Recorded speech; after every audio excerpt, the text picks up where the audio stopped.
I think it should be live now, hopefully.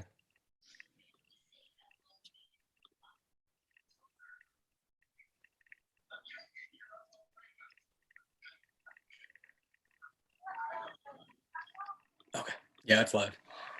All right. What's up, y'all? um, 1 second.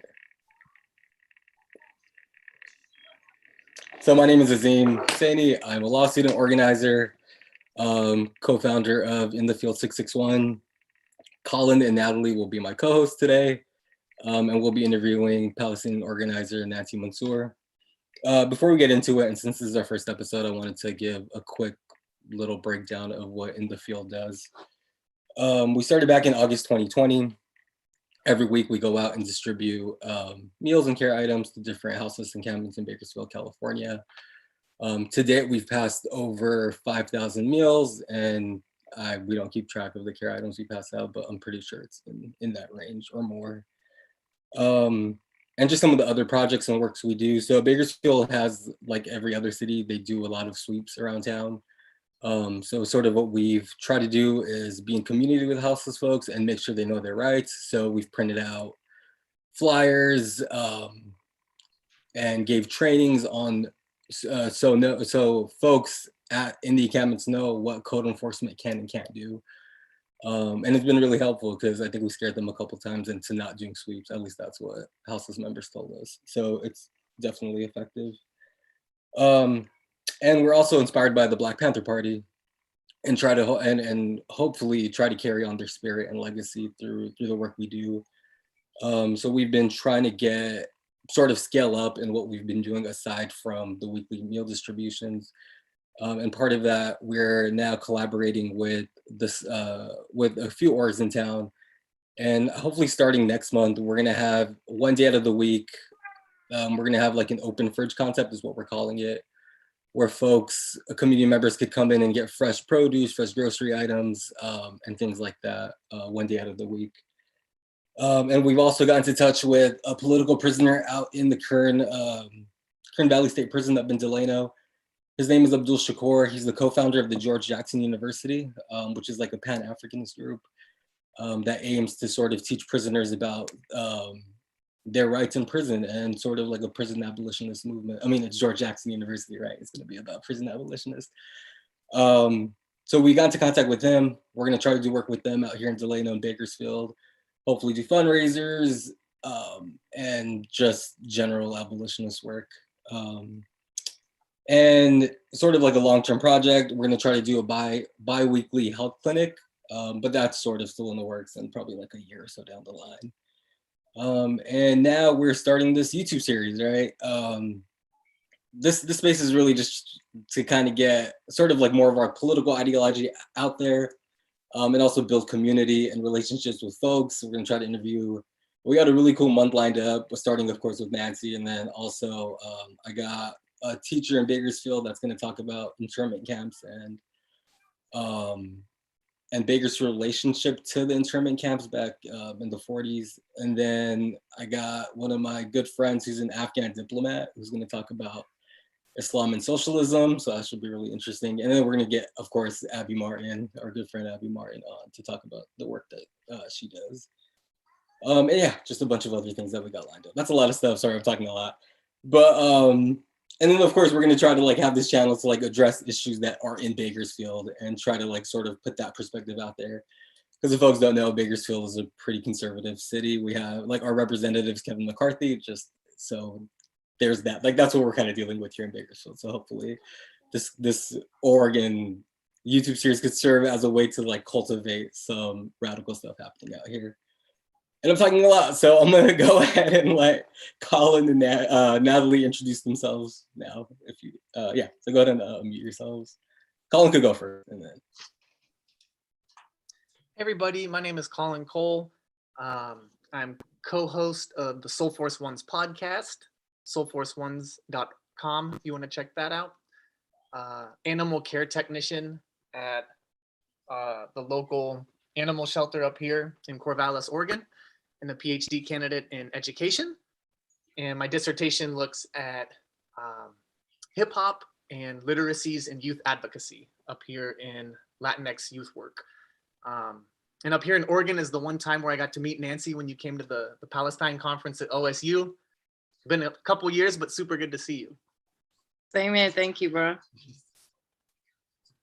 Hello, everybody. I am Nancy Mansour, born and raised in Bakersfield, and I also organize within the field. And I am a student studying global studies, pre-law, and I also organize with Student Justice for Palestine. Cool, thanks, y'all. Yeah, so I'll go ahead and introduce Nancy Mansour now. So Nancy is a Palestinian organizer. She co-founded Resistance and Resistance, and the org does a ton of amazing work. They do direct action protests, medical supply drives in the occupied territories, teach-ins, conferences, and shows. And I don't know, am I missing anything else, Nancy? No, I mean, that's good. Thank you. We get into it. Yeah, so recently, I think you all, I know when you came to our Palestine conference at Oregon State that Colin mentioned earlier, you gave a keynote on Black in the Holy Land, right? And it was looking at different different Black communities within Palestine. And I remember thinking like, this is like just blew my mind because I didn't know like all of these things existed out there. You sort of just get like this one narrative, you know? And I remember like seeing the audience's faces, like they were all shocked that like this thing is actually happening. So it was a really impactful talking and documentary. So can you talk a little bit about that project, kind of how that came about? I can. Black in the Holy Land, the documentary, it should be out in a few months. We are kind of at the final stages right now. It's taking a little longer than we hoped for, but I think it's going to be one of the most powerful on this subject. And also I think it's going to draw in a crowd that otherwise wouldn't really be interested in listening to what's happening in Palestine / Israel, because they wouldn't, you know, they just feel like it doesn't directly affect them. And so there's nothing that pulls them in. So I think this film is going to have that pull for certain people. In 2011, I remember it was Logic from People's Army, shout out to Logic from the UK. He noticed a Black brother in the bus station in Ramallah, and he said to me, yo, where's that brother from? So I was like, I don't know. And, you know, I didn't know about Black Palestinians. I honestly didn't. Like, I mean, my grandfather is pretty much what you can call Black, you know what I'm saying? But not on the level of like, we look and we see like entire Black communities in Palestine. So I walked over to the man and I said in Arabic, you know, I was like, hi, how you doing? He's like, I'm good. I'm like, where are you from? And he looked at me like I was stupid. He was, I'm from Palestine, I'm from here. I was like, oh, okay, because, you know, this guy's asking. And like, I didn't even know that, you know, we had a Black population like that. Whereabouts are you from? He said, Tul Karim refugee camp. He was like, you know, he said, most of all of us are Black there. He says, you should come there. So we did actually end up dropping all of our plans for the next day and going to that refugee camp. And so that was like a discovery of like, I mean, it was amazing. You know what I'm saying? Everyone, I mean, it was just a really amazing experience, 2011. So, you know, we filmed a little bit and then people started telling me about different, like other communities in Jerusalem, the Afro-Palestinians, and telling me in Jericho, there were Black Palestinians. And so I started focusing the tour more around those communities, and we started filming, and I was like, I really want to put their story out. And especially because one of the elders who spent 18 years in an Israeli jail, Ali Jeddah, who's the leader of the Afro-Palestinian community in Jerusalem, said something really powerful that he says, we're not just oppressed, we're double oppressed by Israel because of our color and because we're Palestinian. And so I was like, all right, the story needs to get told.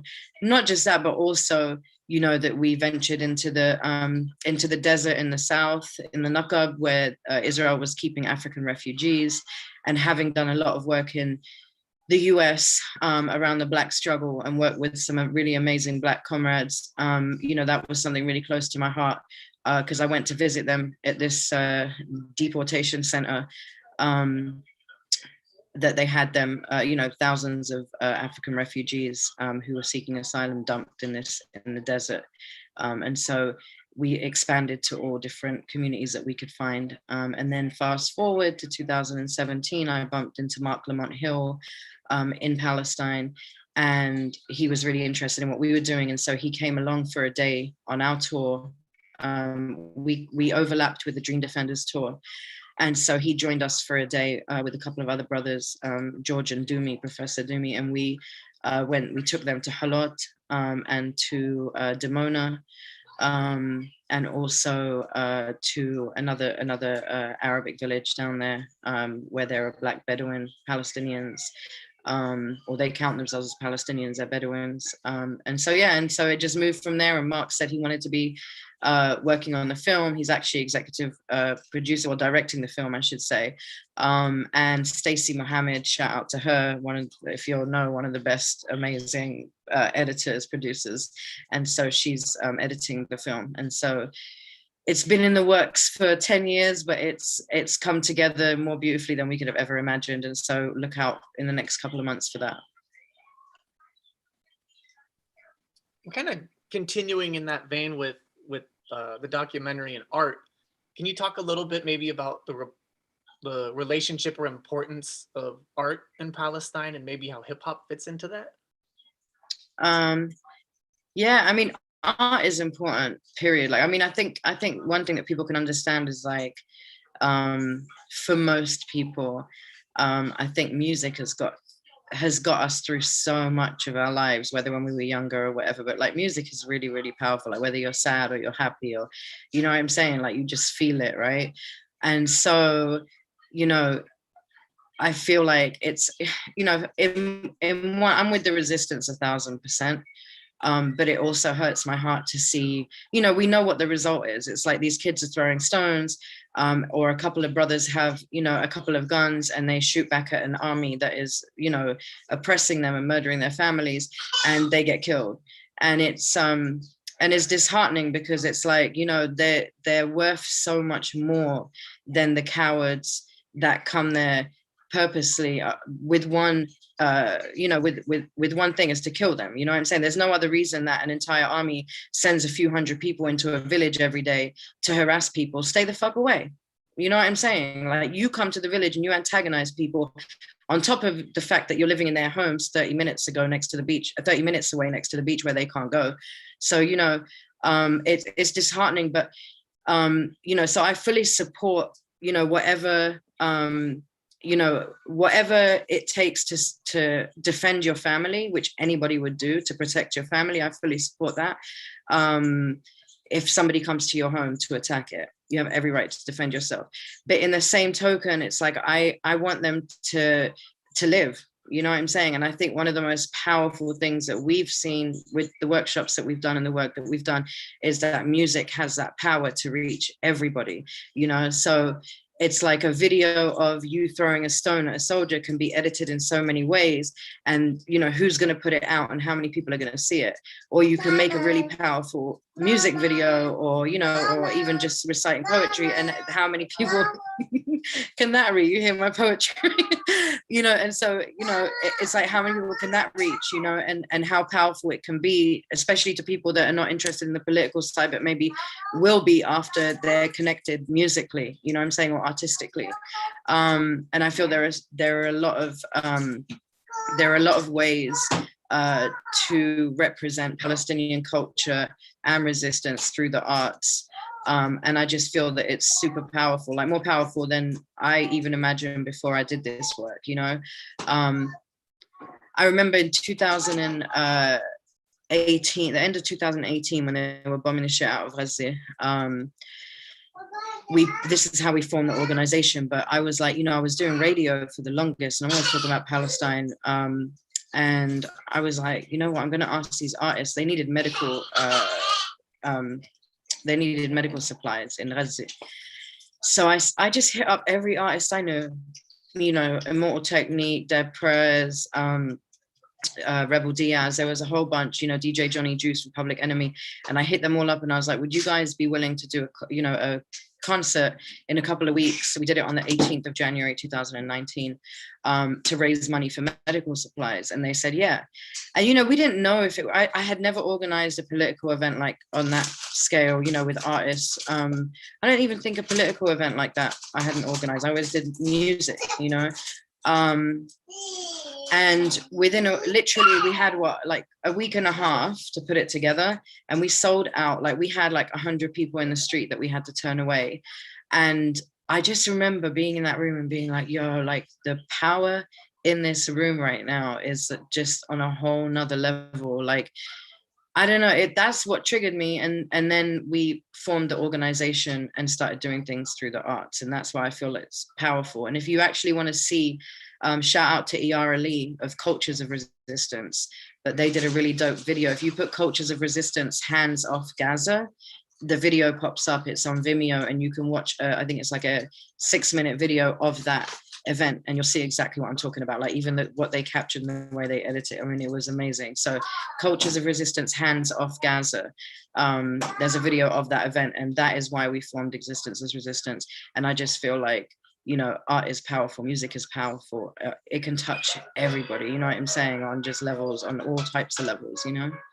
So I definitely agree. And I love that perspective. Also, just because like art in essence, like combats Israel's instrumentalization of our culture in a sense, because they do use it and propaganda to massively violate the international law to be able to do that. And so I definitely appreciate that information.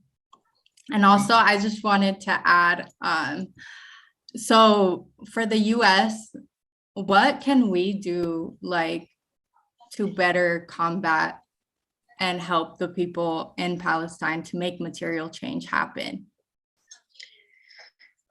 You know, I always say like each one teach one, you know what I'm saying? And it feels like such a slow ass process. I'm like, okay, when are we gonna just teach everybody how fucked up this is, you know? And it's weird, it's strange, right? It's like, so do you guys, if I say James and Jennifer Crumbly, do you know who I'm talking about? They're the parents of Ethan Crumbly, the Michigan school shooter.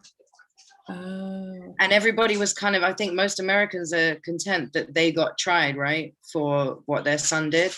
So we are James and Jennifer Crumbly, the US, and Israel is our Ethan. And we are funding, right, and enabling everything that's happening there. And I think people just don't realize that, you know, they can't get proper healthcare. They can't get, you know, proper education without paying for all of this, right? They can't, there's so much that could be available to people if their monies weren't being sent, their tax money wasn't being sent to murder people around the world, specifically Israel, that never ever gets any cuts. You know, they were crying about how much stimulus payments they were going to give people who were struggling here, and they wanted everybody to stay at work. Yet Israel just gets more and more money, right? And I mean, again, you know, I always say this whenever I speak, don't take my word for it. This is on the government website. You know, Israel gets $10.4 million a day of our tax money. I think it's so important. And, you know, when I say each one, teach one, that's all you got to tell people. Because when we did, you know, when we bumped into Conan O'Brien, we were on I don't know if you remember the Conan in Israel show that he did. And he bumped into activists in the West Bank. Well, that was us. And you know, one of we didn't know what part he would show, but we were all filming. So he ended up putting the whole thing on his Team Coco website. But one of the, out of the few minutes they showed of us when it aired on TBS was something that I said about, you know, he said, what's the solution? I'm like, I don't know what the solution is, bro, but I know that we can reach a solution if we start with the US not giving Israel, you know, $10.4 million at the time. I think it was $10.2 million a day for weapons to kill Palestinians. And, you know, all the comments on this video from everyday Americans was like, what? I didn't know that. What? My tax money? Yes, your tax money, bro. You know, so like, people, that's why I talk about people think it doesn't directly affect them. It does. And I think that's where the change is going to come, when people are just finally sick and tired of their situation and understanding that it can be better if their money that they give the government, that they're forced to pay every year, you know, is better directed into internal, you know, internal things that we need, you know. So that I think one of the most important things is always talking to people. Do their fucking head in, bro. I'll tell you something. People used to get sick of me because I was just always, anything people would ask me, it would be like, you know, what color do you like? And somehow I'm gonna bring it back to Palestine. Well, red, because, you know, but like somehow I brought it back to Palestine, like everything I talk about. And it's funny because, you know, at some point in the last, you know, I've been in the US, what, 18 years, almost 20 years, you know, at some point, every single person that I've come into contact with, whether it's through music, whether it's through one of my corporate jobs that I've had, or whatever it may be, that is not political, you know, people that have not left the block where I lived at, they have all at some point hit me up and said, yo, have you seen the news? And they'll send me something on Palestine. Because now, even though I drilled it into their head, they might not be interested in that moment. But it's like, you know, when you see something or you hear of a road that you've never seen, or you hear of a word that you've never heard, something, and then all of a sudden it's everywhere. It's because you just don't pay attention to certain things that you don't think directly affect you or aren't around you. And you know, so I drill the fact that I'm Palestinian into everybody that I meet. It doesn't matter where they're from. In Times Square, they're a tourist asking for directions. They're like, oh, where's your accent from? And I'm like, well, actually, you know, I'm Palestinian, but when they stole our land, my dad moved to the UK. And so, you know, I have a British accent, blah, blah, blah, you know, whatever. But at some point, it clicks in people's minds when they see the news, because Israel's on the news all the time, bombing the shit out of our people. They murder somebody every single day. And, you know, again, people can just follow various pages like Eye on Palestine. I don't know if you know EYE.ON.Palestine on Instagram. They're kind of up to the minute posts on what's happening on the ground. But, you know, I guarantee you, like, just talking to people, you know, also just not purchasing items that are made on stolen land, you know. I always say if we were to do that on every level, we would be starving, naked, and broke, right? But I mean, you know, because like what, everything is fucking stolen at this point, from here to there. But you know, there are products, Israel's barcode, which, you know, they're always trying to switch shit around, you know, when they realize what's happening. But I know 729 is an Israeli barcode, but things like Sabra Hummus, if you go to bdsmovement.net, they do have a list of all the things that are not, that shouldn't be purchased, and you can always find an alternative. And there's also an app, it's called Buycott, BUYCOTT, and you can just scan something on the spot and it will tell you whether you should be buying it or whether it funds genocide in Palestine.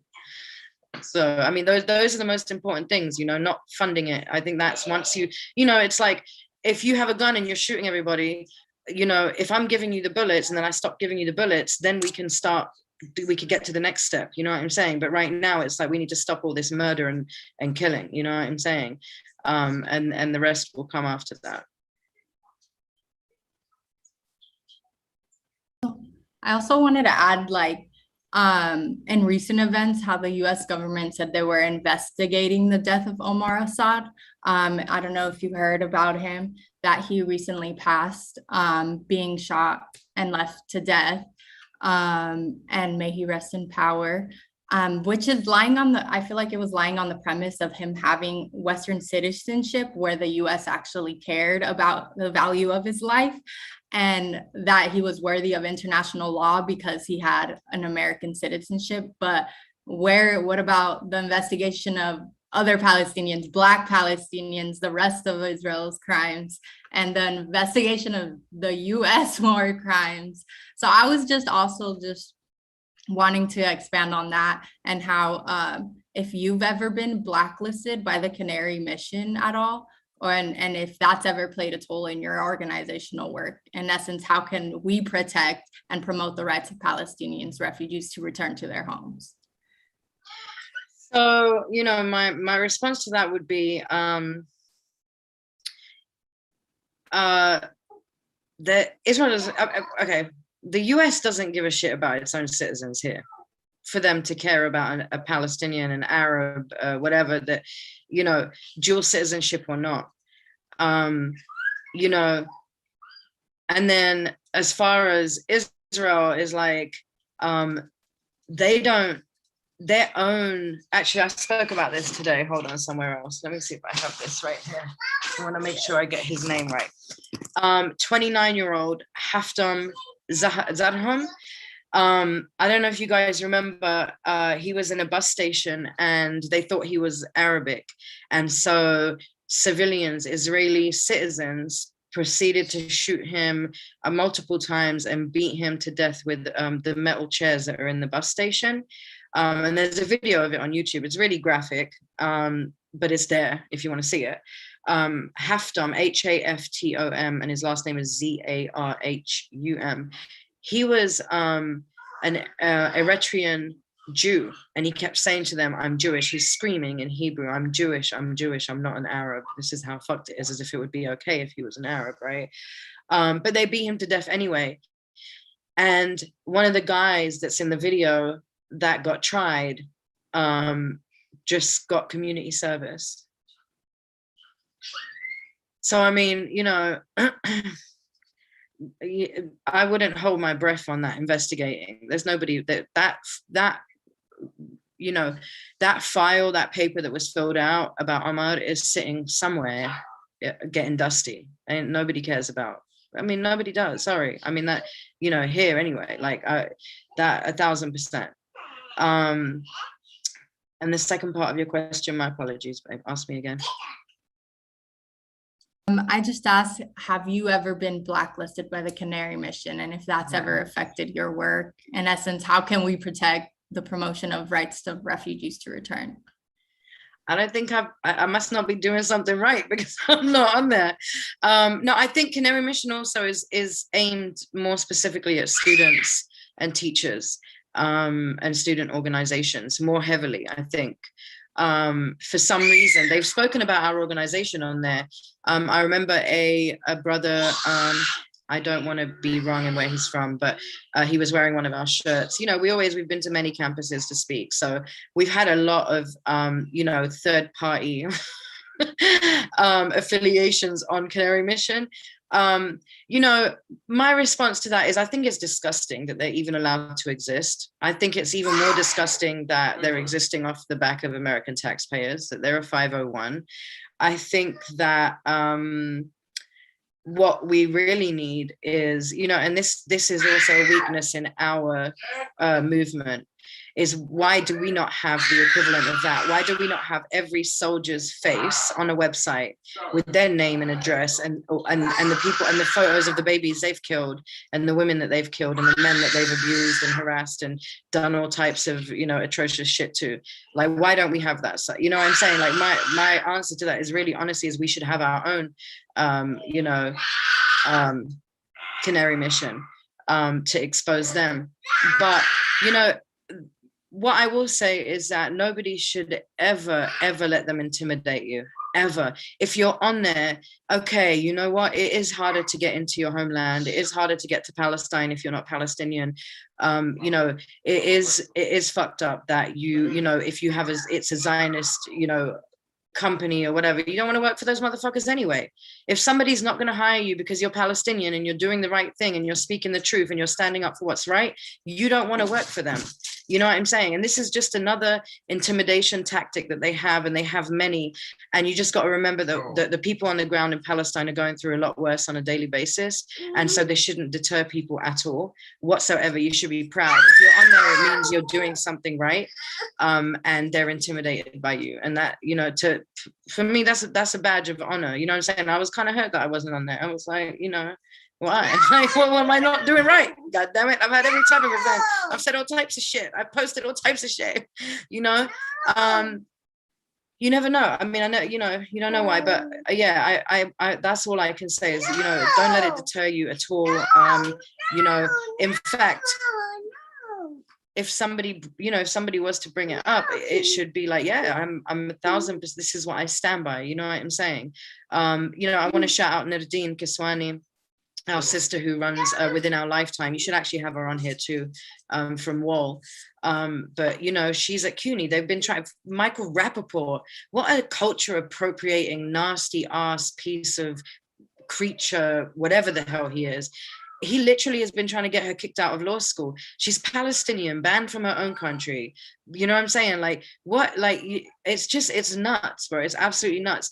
And they really, I mean, she's got all types of death threats and all types of, but that just tells you how intimidated they are. We're screaming free Palestine and they're screaming death to the Arabs. I think it's really clear cut. You know what I'm saying? They have a flag parade. It's not about their flag. What were they screaming? That the second Nakba is coming. They were screaming that the second catastrophe is coming, you know, where they, you know, genocide Palestinians in the masses wiped out over 500 villages and took over people's homes and land. You know, we could go on and on about Deir Yassin and Tantura and the mass graves where they dump Palestinian bodies because they didn't even have time to bury them properly.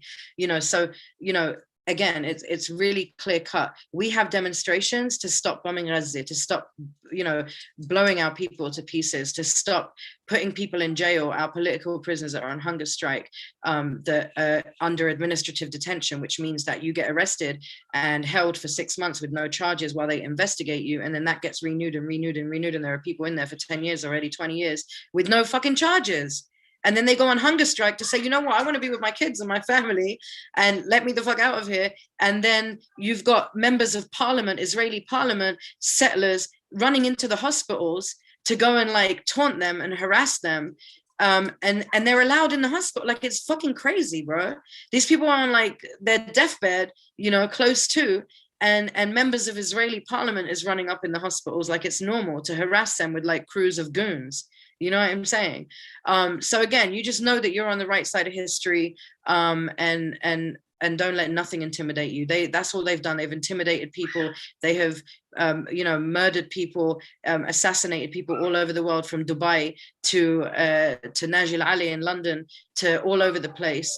You know, hotels in Dubai on foreign passports, people's passports they stole, and you know, and you know what you stand for. You know what I'm saying? No Canary mission is ever going to stop the liberation of Palestine, ever. Sorry, I'm a little hot there. Thank you for sharing. I appreciate that.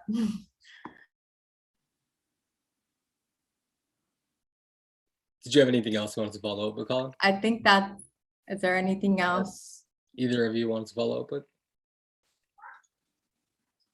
I wanted to ask just if there's any place that people can find and support your artwork too, because when you came through town, you had so much to share with folks, and I know it was much appreciated. And did you make those earrings you're wearing too? I did. I did. So as far as Existence and Resistance, all of our t-shirts, they go towards that's how we funded our projects. We've silk screened our shirts for 12 years, you know, sweat, blood, and tears. I want to shout out Kyle Goen. Definitely check out kylegoen.net, KYLEGOEN.net, or go to his Kyle Did This, and that's on Instagram. Kyle Did This. One of the dopest designers, and going back to that event in 2019 that, you know, that led us to forming this organization, I got a call from my sister Jackie Saloom, who made Slingshot Hip Hop. And she said, I have a friend called Kyle who wants to speak to you, wants to donate some shirts to the event you're having. And so Kyle shows up with 200 shirts that were made in Palestine that he brought from Bir Jala, which is Bethlehem, the area next to Bethlehem. He brought 200 shirts. They were 100% organic cotton, union trade, fair trade, you know, union work. And he had silk screened Palestine, the words Palestine, PAL, you know, he'd done like 3 letters on each thing. And also the Layla Khalid shirt that says resistance is not terrorism. That's what we're known for. That's what we're on Canary Mission for, proudly. And he donated 200 shirts and he said, here, I want you guys to sell these at the event, and, you know, the money can go towards the medical supplies. And he has been designing our shirts for the last 12 years. He has supplied the equipment, the studio space for us to silk screen these shirts. I'm talking about, we've gone, you know, overnight. He had to dye. We had shirts that were like beige or something. We needed black shirts, and he literally dyed them, hung them up, dried them, and then silk screen. Like, we've really worked hard. We haven't taken no money from no government, no nothing like that. Like, we've really earned, you know, the money that I say earned, we've really worked hard to raise the money that we've raised, and that's how we've kept this organization going. And so we have shirts for sale on Etsy. The link is on our Instagram. If you go into it should be, I'll double check, but it's usually on our Instagram in the bio. Whenever we do a talk or whatever, we stick a link in there, but I'll double check that. But you can go Etsy, put Existence Resistance. We've got shirts on there. We do have a brand new one that I've been promising people I'll post up forever and ever. It's the Defend Palestine one. It's a map of Palestine with the original villages and cities, minus the settlements. We've taken them off, and it's all in Arabic. And then it says Defend Palestine at the bottom of the map. So you'll see that on our Instagram page, and I will be posting that up real soon. My earrings are Arabella by Mansour, ARABELLABYMANSOUR. That's the Instagram, and there's a link to my Etsy there, and I do custom stuff. So, you know, if you want one that says "Fuck Canary Mission," I can make that too. Also, check out my sister Shadia Mansour. I love her. That is my sister. It's all right, Natalie, we could say that we're cousins, you know, Mansour. But check out Shadia Mansour. She's also on Instagram, Facebook, everything. And also I want to shout out my brother Sam. He's from Bakersfield, but California, Bakersfield. And he's supposed to be locked in right now, but Palestinian brother, and really dope, really dope. I actually know him from Clubhouse, but one of the most strongest, powerful voices that I heard on there.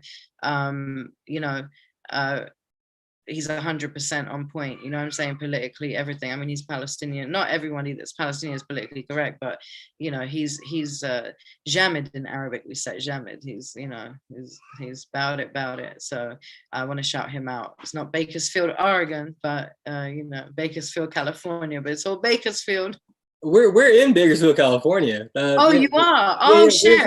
I'm just going to school in Oregon, but we're in Bakersfield, California. Oh, I didn't know. Oh, so then I should connect you. Yeah, we definitely got to link up because I don't. Oh, definitely. Oh, he's dope, bro. Yeah. Definitely. All right, cool. Yeah, I didn't know that. Yeah, definitely shoot me his contact info. And all the things you've mentioned, we'll definitely put that in our bio. All the orgs and people you mentioned, we'll put that in the description, and also just on our Instagram as well. Thank you. For folks to kind of go out and I just got to shout, you know, you got to give everybody their props, because people put in so much work, and it's not about that, but it's about that, you know what I'm saying? Like, people work tirelessly for no money, you know, for righteous shit. And so I got to shout out all the people, because I didn't do this by myself, you know what I'm saying, at all. So yeah, no, I love that. And also, like, so our group, we're not a C3, we're none of that either. We're just an org that just kind of like a grassroots org that just started. I think our biggest one-time donation was $250, you know, so like it's just like the 10s and the $15 that people donate or just buy our gear as well. That kind of kept us going, and we've been going since August 2020 up until now, without taking any money from anybody, right? It's just community, like supporting community, and I love that. And it's the same thing as you know, with the work you're doing, so I love that. That's really dope. Yeah, I don't want to take too much of your time. I try to keep it within like 20 to 30 minutes, hopefully shorter, just because I know you all are busy. But yeah, no, I appreciate you taking the time, and we definitely got to connect. And you got to get me Mark Lamont Hill on here, Nancy. That's like that. I gotta say, I'm a huge fan. I call it this as well. I'll message him and link you guys up, definitely. For sure. But yeah, thank y'all. And well, thank you for your time, Nancy. I really appreciate talking to you, my cousin. Thank you, cousin. Thank you. I appreciate you. I appreciate you a lot. Thank you for having me. I really, you know, I get really passionate and emotional, but like, you know, because it's just fucking like, come on already, man. Like, this shit is crazy, you know, but we see other struggles still going through it. You know, can I shout out one other thing? there's just something that's really been bothering me. It's a Kendrick Johnson story. Do you guys know about this kid? It's really bothering me, bro. Like, cause I followed it when it first happened. It's the young brother that was found rolled up in a gym mat at his school in Georgia. And this is the same town. I gotta remember the name of it. Well, someone look it up real quick. The town, I think it begins with a V, that he's from. But this is the same town where they like they hung they lynched a brother. But this is back in the day. They lynched a black brother, and then his wife spoke out against it, and then they hung her and cut her baby out her stomach. Mary Johnson, I think her name is Mary Johnson. Anyway, it's like a racist. In Valdosta, Georgia. That's the fucking place. And it's just so crazy, bro, because I didn't realize. I just saw a documentary came out on him. On, I want to say it was either Prime or Netflix, or no, it's on Stars, I think. Anyway, it's a documentary about his story, and I didn't realize that it's still going on, that the 7 judges reclused themselves, bro. The kids that they know it was that fucking murdered him, their dad was an FBI agent, and then he ended up resigning because there was so much pressure around the story. But you know, his family is a poor black family from this racist ass place, and they still haven't got justice for their kid. And it's really crazy to me because I remember January 10th, a few days ago, January 10th was a 9-year anniversary of his murder. And so I don't know, I just wanted to bring up his name because it's just crazy, bro. Like, you know, like there's so many people and so much shit that's happening around the world, but when we do remember people's names, we have to say it, you know what I'm saying? And I just want people to look out for that and maybe watch the documentary. Kendrick Johnson, he was found out rolled up in his gym mat at school. He was obviously murdered, and if you watch the documentary, there's no doubt that it was the 2 white kids, that the brothers that murdered him. And their family still, you know, the Kendrick's family still hasn't got justice for that. And they say they reopened the case like last month or this month or something, but you know, I think more pressure, I think more needs to be done and more pressure needs to be put on that. Because they deserve justice, bro. They deserve justice. I'm sorry, if that's my child, I'm not stopping. You know what I mean?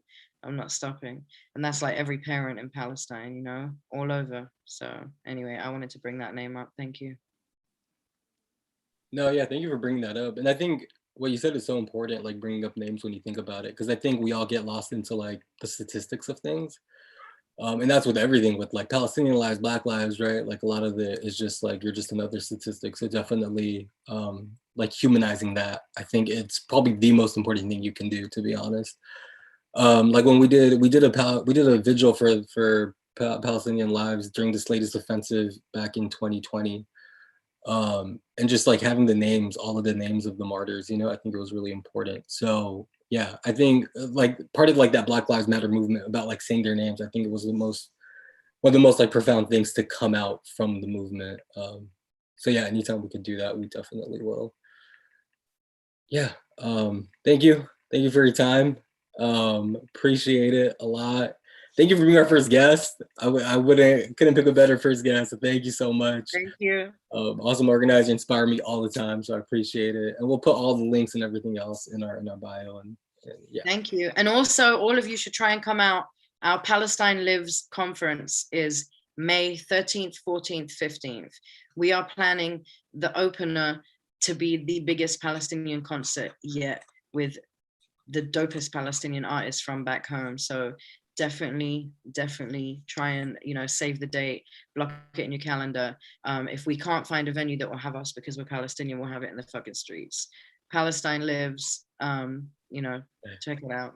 Dude, I'm there. Like, I already know we're gonna go for sure. There, yes. We're there. Cool. So all right, thank you. I'll shut down the live stream now. Thank you so much. appreciate you. Much Take love. care. Thanks. Thank you. Much love.